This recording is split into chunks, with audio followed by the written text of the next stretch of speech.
রসুলপুর জামে মসজিদ পর্যটন এলাকার এই মসজিদের নির্মাণ কাজ চলছে। এই যে বাড়িঘরগুলো দেখা যাচ্ছে সব ইন্ডিয়ার মধ্যে। আমরা 0 পয়েন্টে আছি। দোকানপাট সব, চায়ের দোকান, কসমেটিক্স, ইন্ডিয়ান সব মালামাল। দোকানগুলো খুব সুন্দর।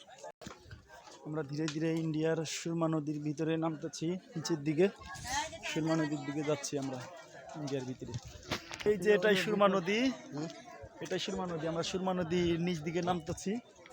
আসেন দেখি, সিঁড়ির মতো করা আছে এখানে। এই যে এখান দিয়ে বরাবর নামা যায়। শাহজালাল বাবাজি আল্লাহর ওলি রহমাতুল্লাহ আলাইহি 360 জনের কাফেলা নিয়ে এই তো এই সুরমা নদী পাড়ি দিয়ে প্রথম বাংলাদেশে এসেছিলেন। রাজা গৌর গোবিন্দের সাথে কঠিন যুদ্ধের পরে বাংলাদেশে ইসলামের পতাকা উদয় করতে সক্ষম হন, যার কারণে আজকে আমরা মুসলিম। ইয়া মুহাম্মদ মুস্তাফা নবী সাল্লাল্লাহু আলা মুহাম্মদ মুস্তাফা নবী কামলে ওয়ালা। আমি একেবারেই আছি হচ্ছে সুরমা নদীর প্রায় তলদেশে অবস্থান করছি।